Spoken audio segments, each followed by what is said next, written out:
நான் போட்டுட்டு இருக்கேன், சீட் பெல்ட் போட்டுட்டு இருக்கேன். இப்போ வாகனம் போயிட்டு இருக்குது. சடனா ஒரு ஹிட் ஆன என்ன ஆகும்? நான் முன்னால வருவேன். முன்னால வரும்போது என்ன பண்ணுனாக்க இந்த சீட் பெல்ட் என்ன லாக் பண்ணிக்கும். இதை எப்படி லாக் பண்ணுது அப்படிங்கறத இப்ப சொல்ல போறேன். நல்லா கவனிங்க. பாருங்க, இங்க நல்லா கவனிங்க. சீட் பெல்ட் பாருங்க, மெதுவா இழுக்கிற வருது. சரியா? நல்லா கவனிக்கணும். இன்னும் கொஞ்சம் வேகமா இழுக்கிற வருவேன். சடனா இழுத்தா வராது.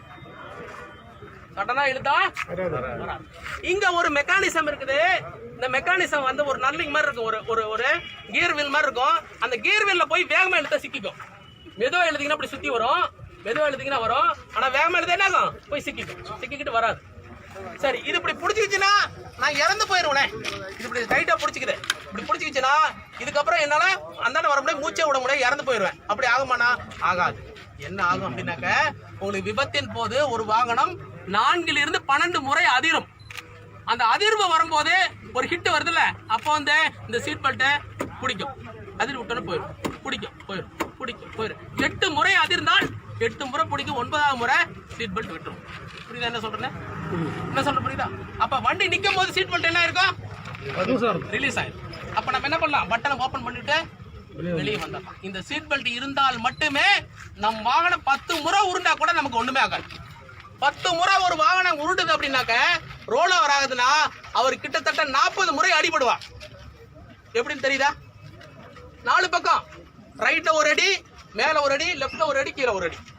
ரைட்ல ஒண்ணு, ஒரு முறை சுத்தும் போது 4 அடி. அப்ப 10 முறை சுத்துச்சுன்னா 40 அடி. ஒவ்வொரு டைமும் ஒவ்வொரு சிறு காயம் பட்டா கூட 40 அடி பட்டுச்சுன்னா என்னால் உயிருடன் இருக்க முடியாது. புரிஞ்சா? புரியுதா? அப்ப நம்ம என்ன பண்ணிருக்கோம்? இதே சீட் பெல்ட் போட்டிருந்தா ரோலர் கோஸ்டர் மாதிரி நீங்க எந்த பக்கம் சுத்தினாலும் வண்டி மட்டும் தான் சுத்திட்டு இருக்கும், வண்டி மட்டும் தான் அடிபட்டு இருக்கும். நான் சீட்ல இருந்து இந்த பக்கம் வரவே மாட்டேன். பின்பக்கம் எனக்கு வந்து குஷனு, முன்பக்கம் சீட் பெல்ட், எது மேலேயும் போய் பட மாட்டேன்.